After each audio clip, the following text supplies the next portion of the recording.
What's something fucked up you witnessed during your childhood, but didn't realize the severity of until you were older? My 7th grade English teacher accidentally gave me a document he had written.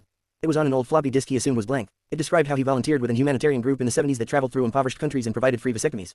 They eventually trained him how to do it, and he would do them, even though he had no real medical training. This is not even the messed up part. He goes on to explain that he decides that he wanted a vasectomy and to do it himself. He then described in very graphic detail how he did it to himself. He even said the date, like March 1st, 1981, or something like that. He described in detail cutting through things, and how rubbery it felt. Again, not the fucked up part. I thought the story was hilarious because he wrote scrotum so many times, and I was a 7th grader. Well, I spread the story around to my friends. It eventually spread to a parent that shared it with the school.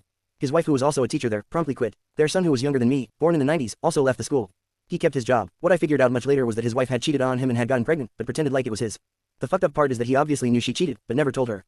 He had raised the boy as his own son. Once she realized he was sterile, and he's known the entire time, she left him and took the kid.